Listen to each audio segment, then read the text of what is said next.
Good evening students. I hope आप सभी अच्छे होंगे। आप सभी का स्वागत है आपके अपने यूट्यूब चैनल। स्टूडेंट्स, जैसा कि हम डिस्कस कर रहे थे अपने इस चैप्टर में नेशनलिज्म हिस्ट्री में, और नेशनलिज्म का जो पार्ट था वो आज 7th पार्ट चलेगा हमारा, और जिसमें हम डिस्कस करेंगे लाहौर सेशन से लेके आगे।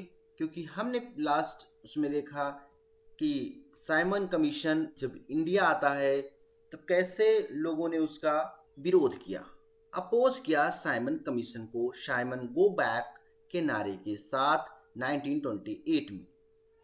इसमें एक देखने को मिला खिलाफत मूवमेंट के बाद कि कांग्रेस और मुस्लिम लीग, गांधी जी और जिन्ना, सभी पार्टियों ने जो है प्रदर्शनों में हिस्सा लिया था। विरोध को शांत कराने के लिए हमने बात की थी कि वायसराय लॉर्ड इरविन ने अक्टूबर 1929 में डोमिनियन स्टेटस का गोलमेज सम्मेलन का ऐलान कर दिया कि हम इंडिया को डोमिनियन स्टेट के रूप में घोषित कर देंगे। डोमिनियन स्टेट का मतलब ये होता है कि सरकार आपके, मतलब जो तंत्र है वो आपके कुछ चुनिंदा लोगों के अकॉर्डिंग चलाया जाएगा, लेकिन जो हेड होगा पूरे कंट्री का, वो हेड होगा इंग्लैंड, यानी यूके ही हेड रहेगा। वहां से बिल आप बना के भेजो, वहां से पास होगा, तब आगे आप वर्क कर पाओगे। लेकिन इस बारे में कोई समय सीमा भी नहीं बताई, और सिर्फ इतना कहा कि भावी संविधान के बारे में हम चर्चा करने के लिए गोलमेज सम्मेलन का आयोजन किया जाएगा। ठीक था यहाँ तक। लेकिन इस प्रस्ताव से कांग्रेस के जो लीडर्स थे वो संतुष्ट नहीं थे। कुछ लीडर्स, है ना, जवाहरलाल नेहरू, सुभाष चंद्र बोस के नेतृत्व में कांग्रेस का जो तेज तर्रार खेमा माने या एक्सट्रीमिस्ट की बात करें, आक्रामक तेवर अपनाने लगा था। वही कंजर्वेटिव जो लिबरल्स हुआ करते थे, उदारवादी, और जो मिडिल क्लास के नेता हुआ करते थे, ब्रिटिश डोमिनियन के भीतर ही संवैधानिक जो है व्यवस्था के पक्ष में थे। दिसंबर 1929 में जवाहरलाल नेहरू की जो अध्यक्षता में कांग्रेस लाहौर सेशन की हम बात करेंगे। यहीं से लाहौर सेशन के साथ ही स्टार्ट हो जाता है। Now see this Lahore session. Okay, 1929 का लाहौर सेशन। और लाहौर सेशन को डिस्कस करने से पहले हम यहाँ पर आपको बता दें, ये देखिए, आप याद रखिएगा, इन मैप के अकॉर्डिंग ये आप upper part of the India में जहां पर ये कर्व जा रहा है, इसी के डायरेक्शन में, कौन सा डायरेक्शन, वेस्ट साउथ डायरेक्शन में, मतलब पश्चिम और दक्षिण डायरेक्शन में। आप थोड़ा 1 इंच नीचे आके आप यहाँ पर अपना वो मार्क कर सकते हैं, और मार्क करते ही आपको दिख जाएगा लाहौर, क्योंकि पूछा जाएगा ये एग्जाम में। 1929 का जो कांग्रेस अधिवेशन हुआ था, कांग्रेस सेशन हुआ था, वो कहाँ हुआ था? लाहौर में हुआ था। स्वराज, पूर्ण स्वराज की डिमांड कहाँ की गई थी? लाहौर में की गई थी 1929 में। अध्यक्षता कौन कर रहा था? जवाहरलाल नेहरू जी इसकी अध्यक्षता कर रहे थे। Congress session was held at the Lahore 1929 under the presidentship of the Jawaharlal Nehru. Jawaharlal Nehru के द्वारा लाहौर सेशन को चेयर किया जा रहा था, अध्यक्ष थे उसके। और फॉलोइंग डिसीजन वर टेकन, कुछ डिसीजन लिए गए, जिसमें थे, ये डिसीजन याद रखिएगा, द कांग्रेस डिक्लेयर्ड पूर्ण स्वराज एज इट एम, हमारा उद्देश्य पूर्ण स्वराज का है। ये देखिए जवाहरलाल नेहरू जी खड़े हैं, यहाँ पर चल रही है मीटिंग, है ना। तो इनका उद्देश्य क्या? पूर्ण स्वराज का। Second point, it was decided to celebrate 26 January every year as a independence day. बात हुई कि आने वाली 26 जनवरी है, ठीक है, 1930 की, 1930 में 26 जनवरी 1930 का पूरे ओवरऑल इंडिया में झंडे फहराए गए 26 जनवरी को। It was decided to start the civil disobedience movement to win the पूर्ण स्वराज। और अगर ये पूर्ण स्वराज की बात को नहीं मानते हैं, मेरी डिमांड को फॉलो नहीं करते हैं, तो इसी के साथ सिविल डिसओबीडियंस सविनय अवज्ञा आंदोलन शुरू कर दिया जाएगा, इसकी धमकी दे डाली। तो पूर्ण स्वराज की मांग की औपचारिक रूप और 26 जनवरी 1930 के को स्वतंत्रता दिवस के रूप में मनाया जाएगा और पूर्ण स्वराज के लिए संघर्ष की शपथ लेंगे। सभी ने शपथ ली और शपथ लेके उत्सव की ओर बहुत कम ही लोगों ने ध्यान दिया। स्वतंत्रता के इस अमूर्त विचार को रोजमर्रा जिंदगी के ठोस मुद्दों से जोड़ने के लिए महात्मा गांधी को कोई रास्ता ढूंढना था, और जो रास्ता था वो ऐसा रास्ता था कि एक कॉमन फीचर को लेके आगे बढ़ा जाए और जिसमें सभी की वो नीड हो, चाहे वो अमीर हो या गरीब हो या हिंदू हो या मुस्लिम हो। ऐसा कोई उनको मूवमेंट स्टार्ट करना था, ऐसा कोई पर्टिकुलर टॉपिक लेना था जिसके साथ सभी निकल पड़े साथ में। जो 26 जनवरी 1930 को शपथ लेना था, वो शपथ कुछ यूं थी कि हमारा विश्वास है कि किसी भी समाज की तरह भारतीय जनता का भी यह एक अहरणीय अधिकार है कि उन्हें आज़ादी मिले, अपनी मेहनत का फल मिले और जीवन की सभी आवश्यकताएं पूरी हों, जिससे उन्हें आगे बढ़ने से परिपूर्ण अवसर मिले। हमारा यह भी विश्वास है कि यदि कोई भी सरकार अपनी जनता को इन अधिकारों से वंचित रखती है और दबाती है, तो जनता को भी सरकार को बदलने या उसे समूल समाप्त करने का अधिकार है।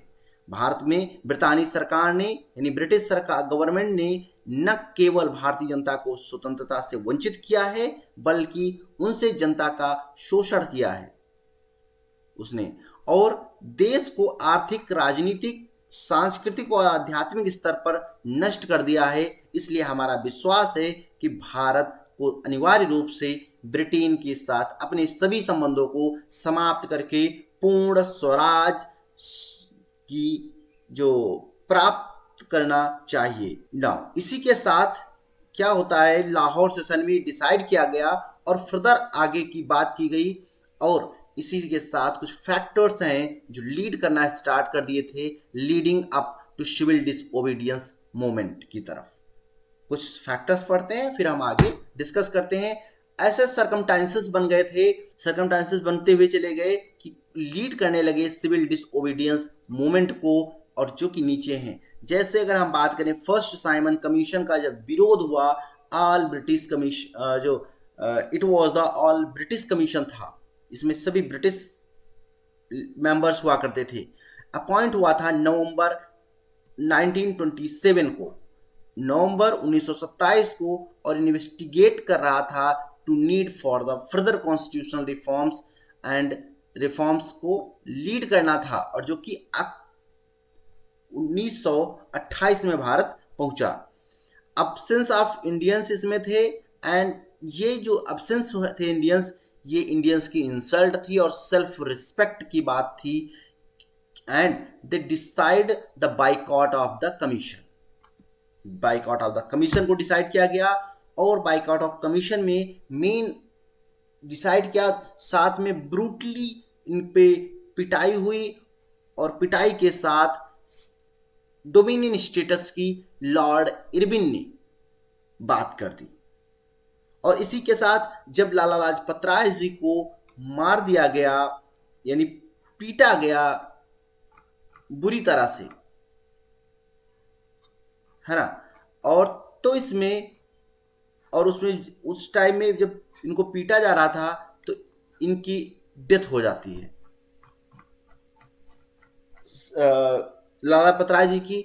और इसी के साथ जो कमीशन था और ज़्यादा जो उसका विरोध हुआ, और साथ में क्या था कि इनका जो फैक्टर्स हुआ करते थे, वहाँ के जो लोग हुआ करते थे, उन लोगों ने अब वो काफ़ी तेज तरीके से इसको आगे बढ़ाने की बात की और बदला लेने की बात की, क्योंकि लाला लाजपत राय की जब मौत हो जाती है, उसी के साथ सुखदेव, राजगुरु, है ना, और भगत सिंह जाके मारने की बात करते हैं। कि पार्टी ऑलरेडी बढ़ चुकी थी, सीआर दास और ये सब उसमें आ चुके थे। तीन चीजें ऐसे पायलट चलने लगती हैं कि इधर भगत सिंह, सुखदेव, राजगुरु को फांसी देने की बात होती है 1931 में, और दूसरी तरफ पैलर सिविल डिसओबीडियंस मूवमेंट को स्टार्ट करने की बात होती है, और इसमें साइमन कमीशन का ऑलरेडी अपोज हो चुका होता है। ये रीजन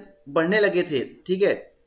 वहीं Purna Swaraj, for the demand of the Purna Swaraj हुई। British government not accept the Nehru report. Nehru ji ने एक रिपोर्ट पेश की थी और रिपोर्ट में पेश करते हुए उनसे कुछ डिमांड की थी, लेकिन उसको एक्सेप्ट नहीं किया गया और कांग्रेस पास पूर्ण स्वराज रेजोल्यूशन।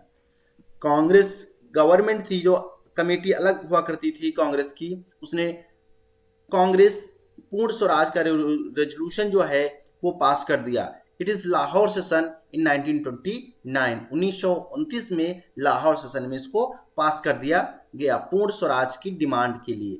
नाउ अब स्टार्ट हो जाता है development that lead to the launching of the civil disobedience movement को लॉन्च करने के लिए जो लीडिंग फैक्टर्स डेवलप हो चुके थे भारत में। साइमन कमीशन को गो बैक के नारे के साथ Indians launch powerful struggle against the Simon commission government report to the repressions के साथ लॉन्च हो चुका था। Simon commission go back, great depression made the life of the peoples highly miserables, जो कि हमने डिस्कस कर चुका हूं, है ना। ग्रेट डिप्रेशन आया था, लाहौर कॉन्स्पिरेसी केस और मेरठ कॉन्स्पिरेसी केस के साथ ही जो डिस्कनेक्ट अमंग द इंडियंस की बात की गई थी, जिसमें हमने लाहौर कॉन्स्पिरेसी केस और मेरठ कॉन्स्पिरेसी केस, इसमें कौन था, इसमें भगत सिंह लोग जैसे लोग थे, भगत सिंह, सुखदेव, राजगुरु को भी इसी में शामिल किया गया था। लाहौर कांग्रेस हुआ तब डिसाइड हुआ पूर्ण स्वराज और सिविल डिसओबीडियंस मूवमेंट को लॉन्च करना है, और गांधी जी ने इनॉग्रेट कर दिया था movement to breaking the salt law के साथ। गांधी जी को वो फैक्टर ऑफ लीडिंग फैक्टर मिल चुका था जिसके साथ सिविल डिसओबीडियंस मूवमेंट लॉन्च करना था। वो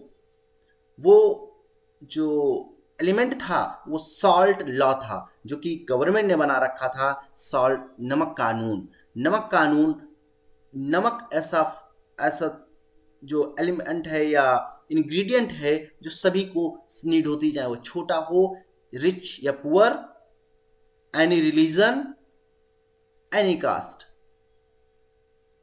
ठीक। तो इसी के साथ साल्ट मार्च के लिए गांधी जी ने लॉन्च कर दिया कि साल्ट मार्च को हम आगे बढ़ाएंगे। नाउ साल्ट मार्च की यहां पर गांधी जी ने डिमांड की, ठीक है। चलिए इसमें देखते हैं। तो देश को एक साथ लाने के लिए महात्मा गांधी ने नमक, एक शक्तिशाली प्रतीक सामने मिला, सिंबल, एक शक्तिशाली एलिमेंट मिला, नमक, है ना। 31 जनवरी 1930 को इन्होंने वायसराय इरविन को एक खत लिखा, और इस खत में इन्होंने 11 मांगे लिखी थी, ठीक है।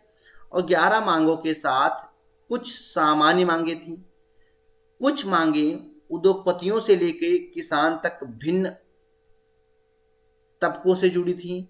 गांधी जी ने मांगों के जरिए समाज के सभी वर्गों को अपने साथ जोड़ना चाहते थे, ताकि समाज के विभिन्न के अभियान में शामिल हो सके। और इसमें महत्वपूर्ण मांग नमक कर को खत्म करने के बारे में भी थी, और नमक का अमीर गरीब सभी इस्तेमाल करते हैं। भोजन का एक अभिन्न अंग माना जाता है खाने का, है ना। तो इसी के साथ नमक पर कर और उसके उत्पादन पर सरकारी इजाजतदारी को महात्मा गांधी ने ब्रिटिश शासन का सबसे दमनकारी पहलू बताया था। और इसी दमनकारी पहलू के साथ एक पत्र में गांधी जी ने अल्टीमेटम दे ही डाला इरविन को। उन्होंने कहा, लिखा कि अगर 11 मार्च तक उनकी मांगे नहीं मानी जाती हैं तो कांग्रेस सविनय अवज्ञा आंदोलन, सिविल डिसओबीडियंस मूवमेंट छेड़ देगी। और इरविन झुकने को तैयार नहीं थे, इसी के साथ गांधी जी ने अपने 78 विश्व स्तर वॉलेंटियरों के साथ नमक यात्रा शुरू कर दी। अपने 78 फॉलोअर के साथ नमक यात्रा स्टार्ट कर दी। और स्टार्ट करने का जो ये आप देख पा रहे हैं यहां पर, है ना, साबरमती आश्रम के साथ दांडी यात्रा शुरू कर दी।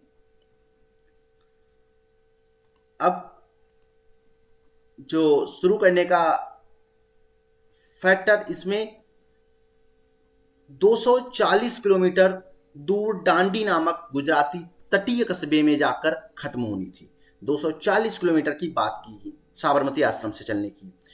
गांधी जी की जो टोली ने 24 दिन तक हर रोज लगभग 10 मील का सफर तय किया। 24 दिन तक 10 मील का सफर। गांधी जी जहां भी रुकते हजारों लोग सुनने चले आते। सभाओं में गांधी जी ने स्वराज का अर्थ स्पष्ट किया और आह्वान किया कि लोग अंग्रेजों की शांतिपूर्वक अवज्ञा करें, यानी अंग्रेजों का कहा ना माने। और वो भी कैसे? शांतिपूर्वक। देखो बात कर रहे हैं नॉन वायलेंस की तरह, वायलेंस से नहीं। 6 अप्रैल को दांडी पहुंच गए और उन्होंने समुद्र पर नमक बनाना शुरू करा और कानून का उल्लंघन था, जो कि बनाना शुरू कर दिया, जो कि कानून का क्या उल्लंघन था।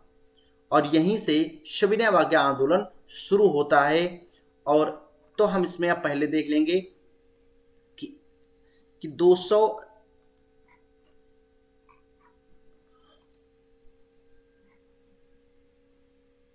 जो रूट था, ये इसको पहले हम यहां पर देखते हैं, फिर हम बात को आप करते हैं। गांधी जी ने डिसाइड किया था इनॉग्रेट सिविल डिसोबीडियंस मूवमेंट को, ये पढ़ लिया। 78 फॉलोवर्स के साथ इन्होंने स्टार्ट किया साबरमती आश्रम से दांडी, जो कोस्टल प्लेन था, है ना, कोस्टल प्लेस था, वहां जाना था।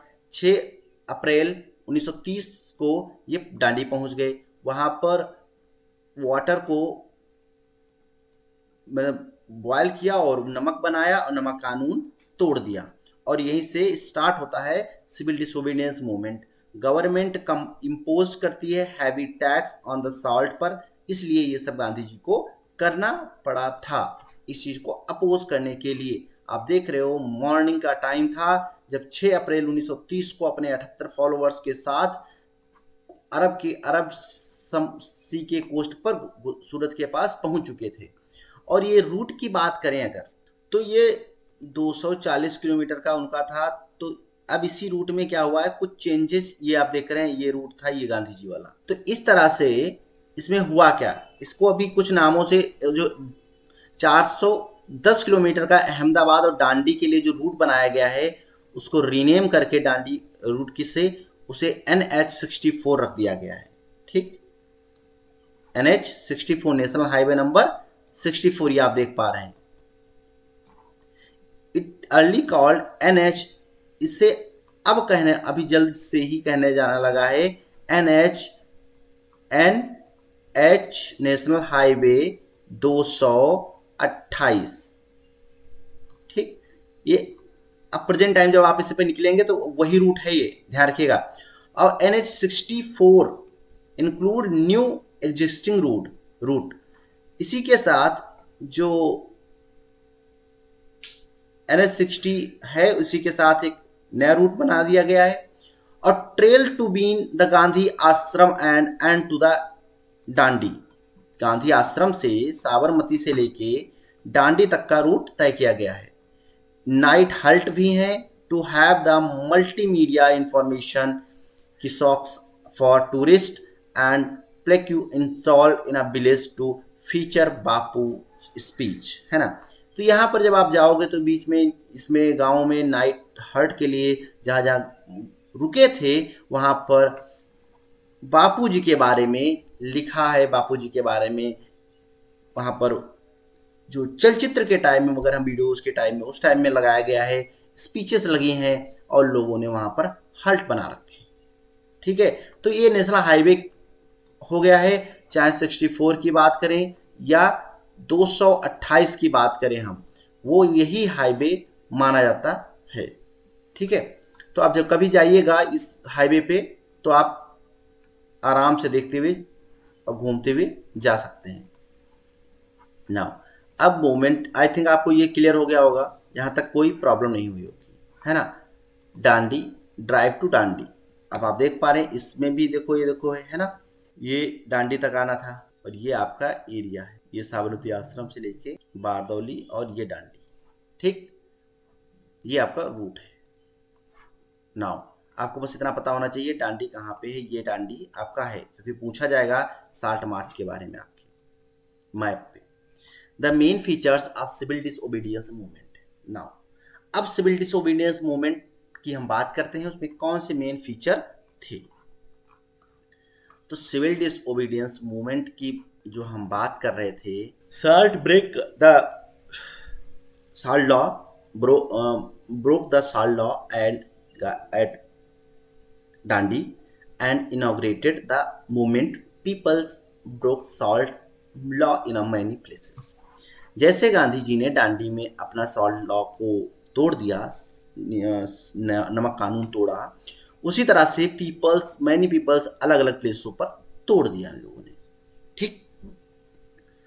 अब क्या हुआ, इसके साथ ही at this movement become a nation wide movement. अब सविनय अवज्ञा आंदोलन या हम नमक आंदोलन की बात करें, ये पूरे नेशन वाइड बन चुका था, ये पूरे राष्ट्रव्यापी था।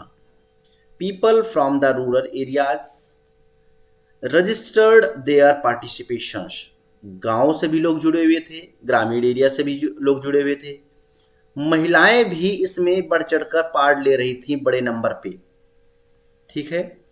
इसी के साथ इस मूवमेंट में was based on complete non violence, ये मूवमेंट कंप्लीट अहिंसावादी था, ठीक, पूर्ण रूप से अहिंसा का सपोर्ट करता था। Non payment of tax and revenue, कोई भी ना तो पेमेंट दे रहा था, टैक्स दे रहा था, और ना तो कोई रेवेन्यू दे रहा था गवर्नमेंट को। Civil disobedience movement start by the Mahatma Gandhi in 1930, 1930 में स्टार्ट हो जाता है, और credit for paving a way of freedom, ये फ्रीडम के लिए, भारत को स्वतंत्र कराने के लिए इसका एक मार्ग प्रशस्त कर रहा था।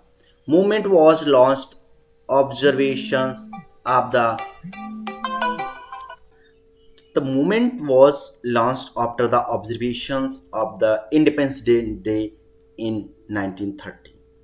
26 जनवरी वाला जो दिन की बात की थी उसको ऑब्जर्व करके इंडिपेंडेंस डे लॉन्च कर दिया गया था by the Indians. The movement commenced with the Dandi March on 12 मार्च 1930, 12 मार्च 1930 से जो कमेंट्स किया गया था उसके साथ लॉन्च किया गया, और जो गांधी जी अपने 78 फॉलोवर्स के साथ साबरमती आश्रम से पैदल डांडी पहुंचे थे और नमक कानून को तोड़ा था। ये सब जो फैक्टर्स थे सिविल डिसओबीडियंस मूवमेंट के सराउंडिंग के उसमें आते हैं, ठीक। The production of the salt, यहां पर आप देखिए, the production of the salt considered illegal and the controlled by the government.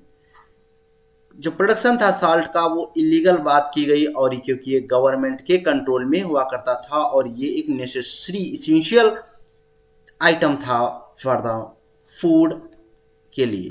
After this event civil disobedience movement was accepted all across the country.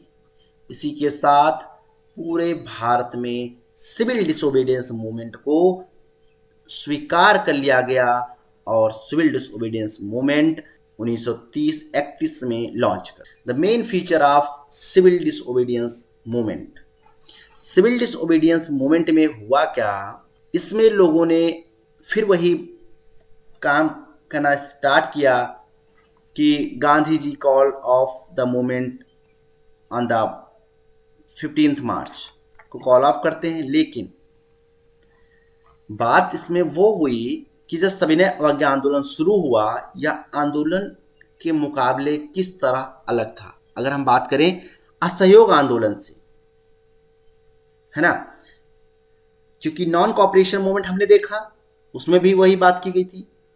तो इस बार लोगों को न केवल अंग्रेजों का सहयोग और न करने के लिए बल्कि औपनिवेशिक कानूनों का उल्लंघन करने के लिए आह्वान किया जाने लगा था कि जो कॉलोनियल जो कानून हैं, लॉ हैं, उनका भी उल्लंघन करने का आह्वान था। अभी तक अब बहिष्कार नहीं करना था अंग्रेजी चीज़ों का, अब उनके कानून तोड़ने थे। जैसे नमक कानून, नमक को बना के तोड़ दिया गया। देश के विभिन्न भागों में हजारों लोगों ने नमक कानून तोड़ दिया था। सरकारी नमक कारखानों के सामने वो प्रदर्शन हो रहे थे, प्रोटेस्ट हो रहे थे। आंदोलन फैला तो विदेशी कपड़ों का बहिष्कार किया जाने लगा। शराब की दुकानों की जो पिकेटिंग होने लगी, महिलाएं करने लगी। किसानों ने लगान और चौकीदारी कर चुकाने से इनकार कर दिया, हमने बात की थी अभी। गांव में तैनात कर्मचारी इस्तीफे देने लगे। बहुत सारे स्थानों पर क्या हुआ था कि जंगलों में रहने वाले वन कानून का उल्लंघन करने लगे। जैसे अलूरी सीताराम राजू की जो मूवमेंट थी, गुडम, है ना, हिल्स में ट्राइबल पीपल्स, क्योंकि वही रहते थे जंगल में, वे लकड़ी बीनने और मवेशियों को चराने के लिए आरक्षित वनों में घुसने लगे, जो गवर्नमेंट ने बैन कर रखा था। वहां जाके जबरदस्ती चराना स्टार्ट कर दिया। कुल मिला के इसमें सरकार के द्वारा बनाए गए कॉलोनियल रूल्स को ब्रेक करना था। ये सिर्फ एक मूवमेंट था, ब्रेक करना था, असहयोग नहीं करना। तो इस तरह से असहयोग आंदोलन और सविनय अवज्ञा आंदोलन भिन्न था। इसमें कानूनों को तोड़ना था, उसमें चीजों का बाइकआउट करना था जो सरकार की। कानून नहीं तोड़ना था, सरकारी चीजों, इसमें कानून तोड़ना था। इन घटनाओं से वंचित कॉलोनियल गवर्नमेंट कांग्रेसी नेताओं को क्या करना शुरू कर दिया, गिरफ्तार करना। और बहुत सारे स्थानों पर हिंसक भड़क स्टार्ट हो गई। सत्याग्रहियों के साथ, उदारवादियों के साथ क्या होने लगा, आमने सामने का टकराव होना शुरू हो गया। अप्रैल 1930 में जब महात्मा गांधी के समर्पित साथी अब्दुल गफ्फार खान को गिरफ्तार किया गया, तो गुस्साई भीड़ सशस्त्र जो है बख्तरबंद गाड़ियों और पुलिस की गोलियों का सामना करते हुए सड़कों पर उतर आई कि मारो, कितना मारोगे। जब अब्दुल गफ्फार खान को गिरफ्तार किया गया, इस टाइम गांधी जी ने एकदम से एक भीड़ के सहारे लोगों को के साथ मूवमेंट स्टार्ट हो गए कि आप गोली चलाओगे, अगर आपके पास गोलियां हैं तो हमारे पास भी हिंदुस्तानी सीने हैं। इस तरह से नारे देते हुए लोग आगे बढ़ रहे थे। वही बहुत सारे लोग मारे गए और महीनों भर बाद जब गांधी जी को भी गिरफ्तार कर लिया गया, तो सोलापुर के औद्योगिक मजदूरों ने अंग्रेजी शासन का प्रतीक माना जाने वाला सरकारी बिल्डिंग्स यानी पुलिस चौकियों, नगर भवनों और अदालतों और रेलवे स्टेशनों पर हमला बोलना स्टार्ट कर दिया। जिस टाइम महात्मा गांधी जी को गिरफ्तार कर लिया जाता है, भयभीत सरकार ने निर्मम दमन, ये जो उदारवादी लोग थे, ये जो क्रांतिकारी लोग थे, दमन का रास्ता अपना रहे थे और शांतिपूर्ण सत्याग्रहियों पर हमला किया गया। जहां जहां पे किसके द्वारा, ब्रिटिश के द्वारा। औरतों और बच्चों को मारा पीटा गया और लगभग 1 लाख लोग गिरफ्तार किए गए इस सविनय अवज्ञा आंदोलन में। अब ये सब देखते हुए गांधी जी को लगा कि ज्यादा हो रहा है और इसमें अपने लोग मारे जा रहे हैं, क्योंकि जो मेन लीडर्स हुआ करते थे वो जेल में हो चुके थे। सबको जगह जगह से उठा लिया गया था, गिरफ्तार कर लिया गया था। तो इसी के साथ महात्मा गांधी ने एक बार फिर, हमने आपको बात की कि 5 मार्च 1931 को वापस ले लिया और 5 मार्च 1931 को इरविन के साथ एक समझौते पर दस्तखत कर दिए। अब क्या था, अब देखिए 5 मार्च 1931 गांधी जी ने एक साइन कर दिया। दो पैरेलल मैंने बात की थी अभी कि चल रहा था 1930 से। इधर महात्मा भगत सिंह, सुखदेव, राजगुरु अपने साथियों के साथ, जतिंदा जैसे लोगों के साथ, अभी जतिंदा का वो एनिवर्सरी थी, बर्थ एनिवर्सरी 13 या 12 सितंबर को, है ना, जो उनके साथ काफी दिनों तक भूखे रहे थे जेल में, है ना। तो अब भगत सिंह, सुखदेव, राजगुरु को जो फांसी डिसाइड की गई थी, अब वो दिन आ रहा था, मार्च में ही था। अब आप कमेंट बॉक्स में बताइए कि क्या था। और ये सब कुछ रुका हुआ था महात्मा गांधी के साइन पे। अब अगर ये साइन ना करते तो मैं भी रुक जाता, क्योंकि मूवमेंट उग्र हो चुके थे, भीड़ एक नहीं कई पैलर्स पे लड़ रही थी, कानून को तोड़ा जा रहा था, अब्दुल गफ्फार खान को गिरफ्तार किया गया, उसके साथ मुस्लिम्स थे और भी हिंदूज थे, दूसरी साथ महात्मा गांधी को गिरफ्तार कर लिया गया, उसके साथ लोग थे, और साथ में जो औरतों और बच्चों को मारा जा रहा था, पीटा जा रहा था, उसमें लोग विरोध कर रहे थे। अब आमने सामने की टक्कर हो रही थी सत्याग्रहियों का पर उससे क्रांतिकारी और ब्रिटिश गवर्नमेंट की। लेकिन उसी के समय और दूसरी महात्मा भगत सिंह, सुखदेव, राजगुरु ये जेल में थे, इनको छुटाने की बात की जा रही थी, जेल को तोड़ने की बात की जा रही थी। पंजाब रीजन से लोग निकल पड़े थे कि जेल को तोड़ के हम अब उनको आजाद करा देंगे। अब तो सब पैलट चल रहा था, तो इसलिए इतना बड़ा मूवमेंट हुआ। 1 लाख लोग गिरफ्तार किए गए थे उस टाइम पे मिनिमम, ये तो रिकॉर्ड है ना। तो इसी के साथ हमने बात की, यहाँ पर 5 मार्च को इवेंट पैक्ट साइन होता है और सेकेंड राउंड कॉन्फ्रेंस की बात की जाती है, जो सितंबर से दिसंबर 1931 के बीच, और it was restart when Gandhi ji return from the London. और ये जो गोलमेज सम्मेलन था, अब गोलमेज सम्मेलन की बात करेंगे हम कि ये फिर से 1934 में क्यों स्टार्ट होता है फाइनल, है ना, 32 में स्टार्ट होता है मे भी, ठीक। अब बात ये हुई कि जब सेकेंड राउंड टेबल कॉन्फ्रेंस की बात की कि द्वितीय गोलमेज सम्मेलन समझौते की बात की जाने लगी, तो इसने हिस्सा लेने की सहमत जता दी। इसमें बात हुई थी कि हम भारत को पूर्ण स्वराज की बात करेंगे और कॉन्स्टिट्यूशनल बात करेंगे, यानी हम संवैधानिक अधिकार दे देंगे, स्वतंत्र कर देंगे। इसलिए गांधी जी मान गए थे। गांधी जी गोलमेज सम्मेलन का पहले तो बहिष्कार, पहला वाला जब गोलमेज सम्मेलन हुआ था फर्स्ट वाला, उसका बहिष्कार किया था उन्होंने, लेकिन इधर मान गए सेकेंड गोलमेज सम्मेलन की बात में। तो इसके बदले सरकार राजनीतिक कैदियों को रिहा करने पर राजी हो गई थी और दिसंबर 31 में सम्मेलन के लिए गांधी जी लंदन गए। वहां बातचीत होनी थी कि बीच में ही टूट गई, वार्ता नहीं हुई और वो बीच में ही टूट गई, और जिससे गांधी जी को निराश वापस लौटना पड़ा। यहां आकर उन्होंने पाया कि सरकार ने एक नए सिरे से दमन शुरू कर दिया है। गफ्फार खान, जवाहरलाल नेहरू दोनों जेल में थे। कांग्रेस को गैर कानूनी घोषित कर दिया गया था यहाँ पर, और सभाओं को, जैसे हमने बात की थी ना यूरोप में या यूरोप में या फ्रांस में, वैसे ही यहाँ पर भी सरकार को यहाँ पर घोषित कर दिया गया। ये सब मेस्नी, जेजीब, गैरिबाल्डी जैसे लोगों से प्रभावित हुआ करते थे। पंडित जवाहरलाल लाजपत राय, ये सब लोग उन्हीं से प्रभावित हुआ करते थे, है ना।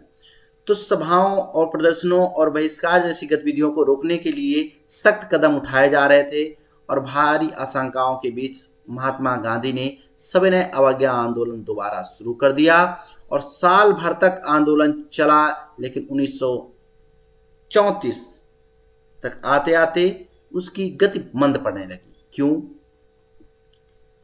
क्योंकि अब दूसरा पायलट इधर था, जो क्रांति की पूजा, जो क्रांतिकारी थे इधर भगत सिंह की हम बात करते हैं, जतिन दास की बात करते हैं, अजय घोष जैसे लोगों की बात करते हैं, राजगुरु सुखदेव जैसे बात करते हैं। तो इधर क्या हो रहा था कि बहुत सारे राष्ट्रवादी नेशनलिस्ट को लगता था कि अंग्रेज के खिलाफ संघर्ष अहिंसा के जरिए पूरा नहीं हो सकता। इसी के साथ 1928 में दिल्ली में एक फिरोज शाह कोटला के मैदान में एक बैठक बुलाई गई, जो कि बैठक थी हिंदुस्तान सोशलिस्ट रिपब्लिकन आर्मी के द्वारा HSRA की स्थापना की गई। ये इसके नेता हुए थे भगत सिंह, जतिन दास और अजय घोष शामिल थे।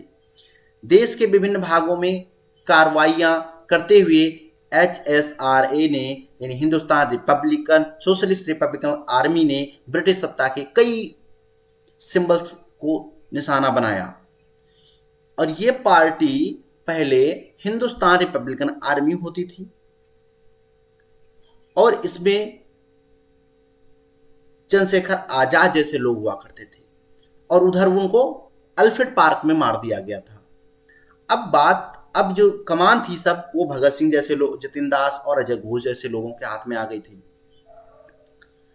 अब 1929 में भगत सिंह और बटुकेश्वर दत्त ने लेजिस्लेटिव असेंबली में बम फेंका था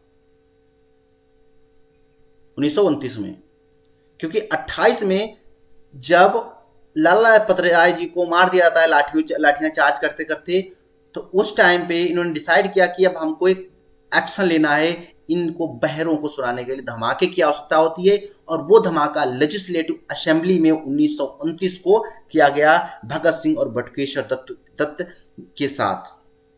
उन्होंने बम फेंका। साल इधर क्या दूसरी तरफ क्या चल रहा था, उसी साल ट्रेन को लूट लिया गया, उड़ाने का प्रयास किया गया। उस ट्रेन को उड़ाने का प्रयास लॉर्ड इरविन यात्रा कर रहे थे, उस ट्रेन को उड़ा देने की बात की जा रही थी, यानी कि उसमें बम रख के हम उसको उड़ा देंगे। जिस समय भगत सिंह पर मुकदमा चला, उन्हें फांसी दी गई, उस समय उनकी उम्र सिर्फ 23 साल की थी। मुकदमे के दौरान भगत सिंह ने कहा था कि बम और पिस्तौल की उपासना नहीं करते, बल्कि समाज में क्रांति चाहते हैं। ठीक है, तो क्रांति मानव जाति का जन्मजात अधिकार है, जिसका अपहरण नहीं किया जा सकता, और मनुष्य का जन्मसिद्ध अधिकार है। श्रमिक वर्ग ही समाज का वास्तविक पोषक है। जनता की सर्वोपरि सत्ता की स्थापना श्रमिक वर्ग का अंतिम लक्ष्य है। इन आदर्शों के लिए और इस विश्वास के लिए हमें जो भी दंड दिया जाएगा, हम इसका सहर्ष स्वागत करेंगे। इन्होंने कहा, हम पिस्तौल और बम हमारा साधक नहीं है, हम दबे कुचले लोगों को ऊपर, श्रमिकों को ऊपर उठाने की बात करते हैं। इसी के साथ इंकलाब जिंदाबाद का नारा और भगत सिंह बटुकेश्वर दत्त बम कांड पर सेशन कोर्ट में बयान 6 जून 1929 दिल्ली। भगत सिंह उनके साथियों के साथ उनको जेल भेज दिया गया।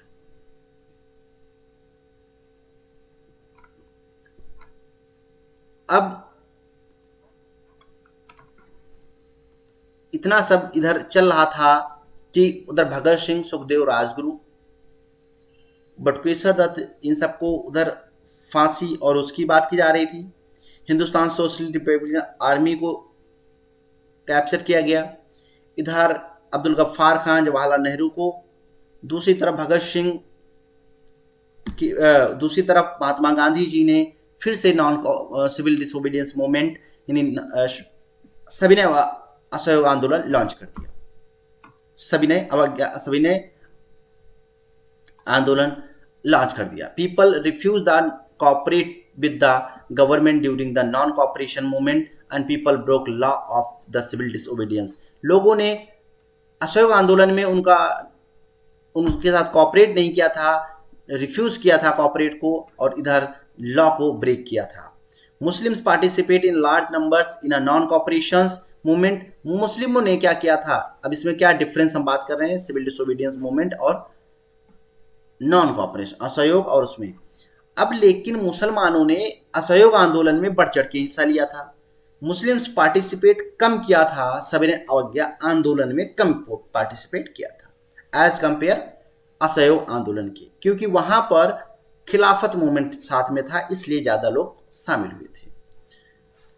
No tax campaigns was not there is a non cooperation movement. Non cooperation movement में टैक्स का कुछ भी नहीं था। People refuse to pay tax. Civil disobedience movement में लोगों ने टैक्स पे करने पर मना कर दिया। Social group which participated in a civil disobedience movement में रिच और poor, rich peasants, poor peasants, इन सब ने कौन कौन से पार्टिसिपेट किया उसकी बात करेंगे। Depress and fall in a price affected them badly. जो बड़े किसान थे उनको जो अकाल या फेमाइन आई उसने, और जो प्राइस चीज़ों का डाउन हुआ उन सब ने उसको बैडली इफेक्ट किया। The demand reduce land revenue, ये बात कर रहे थे जो अमीर लोग थे कि लैंड रेवेन्यू को कम कर दिया जाए, और Swaraj made reductions of the tax for them. Swaraj की बात उसमें की गई। पुअर पीपल्स का काम था कि डिप्रेस अफेक्ट देम बैडली। जो टैक्स की बात ही नहीं हुई थी, प्राइस की बात नहीं हुई थी, इनको सिर्फ फेमाइन और सूखा जैसी, ड्रॉट जैसी कंडीशन जो ने बैडली इफेक्ट किया था। They demand reduction in the rent, ये रेंट की रिडक्शन की कम करने की बात कर रहे थे, लेकिन ऐसा नहीं हुआ। स्वराज ही meant reduction of the rent for them. Swaraj के द्वारा ही आपको रिडक्शन या वो सब पॉसिबल है, ऐसी बात हो रही थी। इधर बिजनेसमैन की क्लास की बात करें, इसकी अपनी कुछ डिमांड्स थी। Protection against the import for the foreign goods, जो फॉरेन गुड्स के साथ इम्पोर्ट में जो प्रोडक्शन हो रहा था, जो प्रोटेस्ट हो रहे थे उनमें against the import of the foreign goods.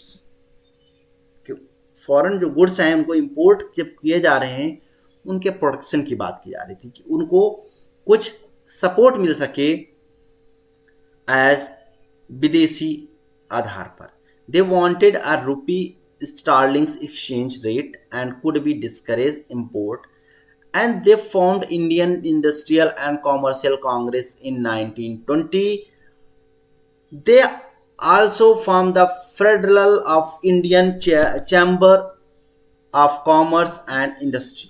इन्होंने भारत में Indian chamber and commerce industry की फेडरेशन को का स्वरूप दिया और इसे ओपन किया। They financially help to the movement and refuse the sale of the foreign goods को समाप्त किया और इंडिया को आगे बढ़ाने की बात की महात्मा गांधी के साथ मिलके जितने भी बिजनेसमैन थे।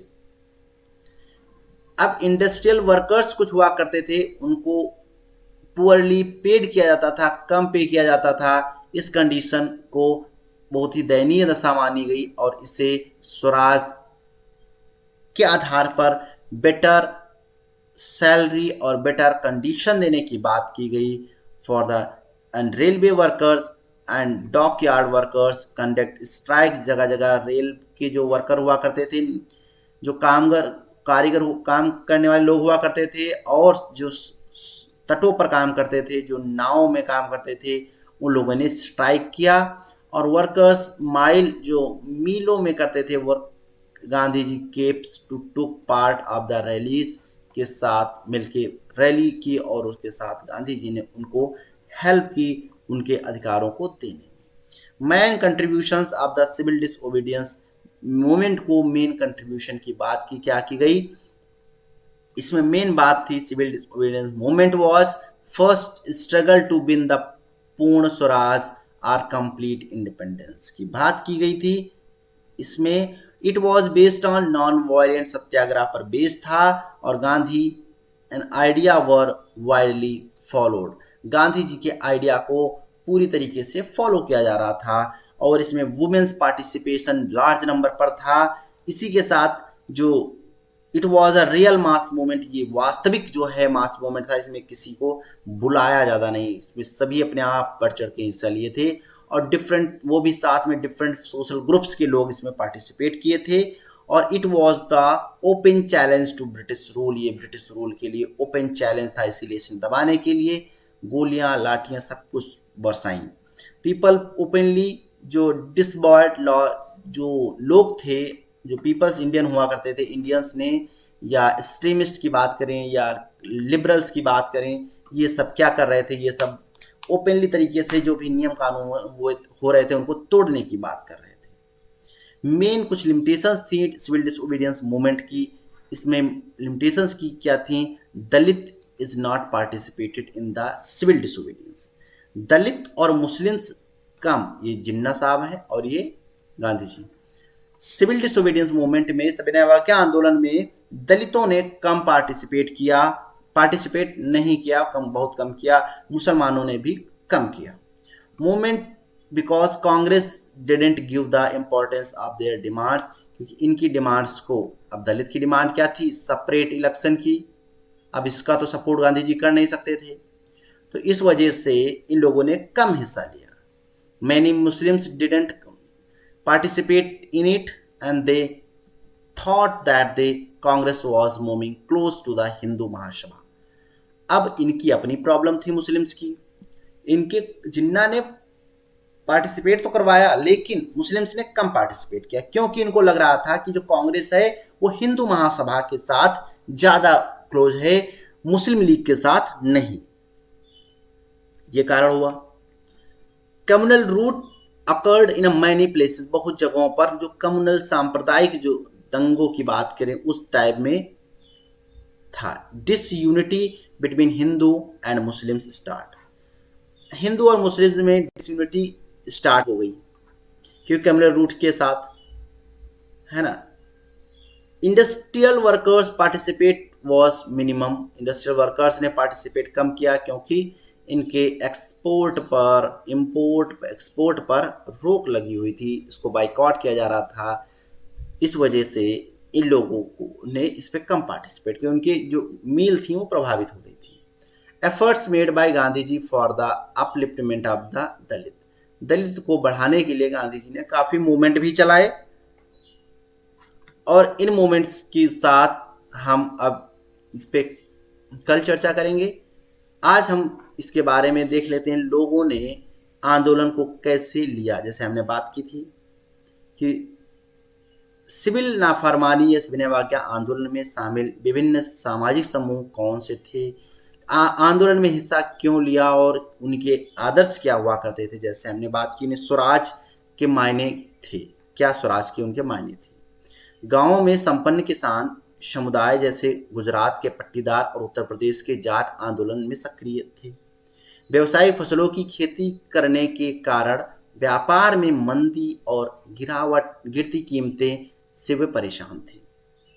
ठीक, नगद आय खत्म होने लगी थी और उनके लिए सरकारी लगान चुकाना नामुमकिन हो गया था, और सरकार लगान कम करने को तैयार नहीं थी। चारों तरफ असंतोष था और संपन्न किसानों ने सविनय अवज्ञा आंदोलन का बढ़ चढ़कर समर्थन किया, समुदायों को एकजुट किया और कई बार अनिच्छुक सदस्यों को बहिष्कार के लिए मजबूर किया गया। स्वराज की लड़ाई भारी लगान के खिलाफ लड़ाई थी, लेकिन जब 1931 में लगानों के घटे बिना आंदोलन वापस ले लिया गया तो बड़ी निराशा हुई, और जब 1932 में आंदोलन दोबारा शुरू हुआ उनमें से बहुत से ने हिस्सा लेने से इनकार कर दिया, क्योंकि एक बार बिना रेवेन्यू और इन सब की बात किए बिना समाप्त कर दिया गया था। इसलिए गरीब किसान केवल लगान में कमी नहीं चाहते थे, इनमें से बहुत सारे किसान जमींदारों से पट्टे पर जमीन लेकर खेती कर रहे थे, और महामंदी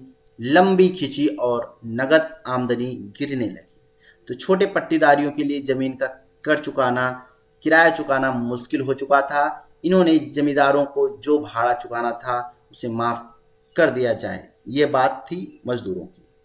कई बार रेडिकल्स आंदोलन में हिस्सा लिया और जिनका नेतृत्व अक्सर समाजवादियों और कम्युनिस्ट के हाथों में था। अमीर किसान और जमींदारों की नाराजगी के भय से कांग्रेस भाड़ा विरोधी आंदोलन को समर्थन देने में प्रायः हिचकिचाती थी। इस कारण गरीब किसानों और कांग्रेस के बीच संबंध अनिश्चित बने रहे, सही नहीं रहे। और व्यवसायी वर्ग से क्या स्थिति थी, उन्हें सविनय अवज्ञा आंदोलन के बारे में क्या रुख बनाया। पहले विश्व युद्ध के दौरान जो भारतीय जो व्यापारियों जो इंडस्ट्रियलिस्ट हुआ करते थे उनको भारी मुनाफा कमाया था और वे ताकतवर हो चुके थे। अपने कारोबार को फैलाने के लिए उन्होंने ऐसी औपनिवेशिक नीतियों का विरोध किया, जिसके कारण उनकी औपनिवेशिक व्यवसायिक गतिविधियों में रुकावट आती थी। विदेशी वस्तुओं के आयात से सुरक्षा चाहते थे और रुपया स्टार्लिंग विदेशी विनिमय अनुपात के बदलाव चाहते थे। उन्होंने 1920 में भारतीय औद्योगिक एवं व्यावसायिक Congress, Indian industrial and commercial Congress और 1927 में भारतीय वाणिज्यिक एवं उद्योग परिसंघ, federal of Indian chambers of commerce and industry, FICCI का गठन किया था 1927 और 1920 में।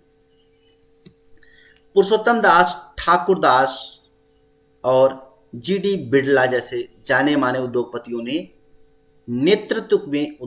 ने भारतीय अर्थव्यवस्था पर औपनिवेशिक नियंत्रण का विरोध किया था कि इस पे औपनिवेशिक जो नियम कानून नहीं होना चाहिए। किसने? पुरुषोत्तम दास, ठाकुर दास, जीडी बिड़ला जैसे लोगों ने। सिविल नाफरमानी आंदोलन का समर्थन और आंदोलन को आर्थिक सहायता दी गई थी इन लोगों के द्वारा।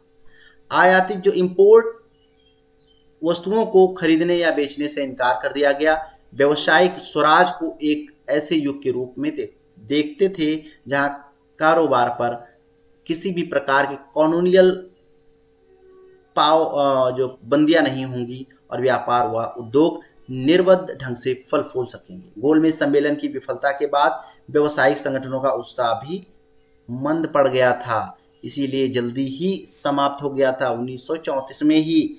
इसीलिए लंबी अशांति की आशंका और कांग्रेस के युवा सदस्यों में समाजवाद के बढ़ते प्रभाव से डरे हुए थे। औद्योगिक श्रमिक वर्ग ने सविनय अवज्ञा आंदोलन में नागपुर के अलावा और कहीं भी बड़ी संख्या में हिस्सा नहीं लिया।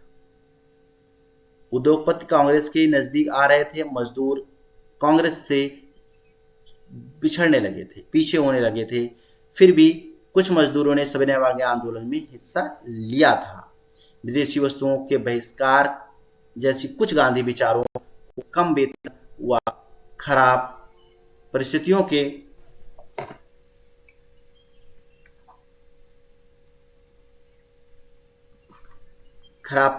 की बात की जाने लगी। और रेल कारखानों की हमने बात की। 1932 में गोदी कामगारों की हड़ताल हुई थी। 1930 में रेलवे कामगारों की। 1930 में छोटा नागपुर के टिन खान के हजारों मजदूरों ने गांधी टोपी पहनकर रैलियां और बहिष्कार अभियान में हिस्सा लिया था। 1930 में छोटी नागपुर टिन की खान, याद रखिएगा। फिर भी कांग्रेस अपने कार्यक्रम में मजदूरों की मांगों को समाहित करने में हिचकिचा रही थी और साम्राज्यवाद विरोधी ताकतों में फूट पड़ेगी ऐसा मान रही थी। नमक सत्याग्रह के दौरान हजारों औरतें उनकी बात सुनने के लिए घर से बाहर आई थी। जुलूस में हिस्सा लिया था, नमक बनाया था और नमक के साथ विदेशी कपड़े और इन सबको जलाया गया था, है ना। इसी के साथ कुछ सविनय अवज्ञा आंदोलन की जो अपनी सीमाएं थी उनकी बात की गई थी यहाँ पर, जो कि हमने पहले भी डिस्कस किया था, है ना। तो सविनय अवज्ञा आंदोलन की जो कुछ लिमिटेशंस थी उसी के साथ हम जो कल अपना लेक्चर शुरू करेंगे। आज का इतना ही है, करेंगे। Thank you so much. आज का यहीं तक। आपको कैसा सेशन लग रहा है प्लीज़ कमेंट बॉक्स में जरूर बताइएगा। ये थोड़ा लंबा है लेकिन ये मोस्ट इम्पॉर्टेंट है तुम्हारे टॉपिक के लिए।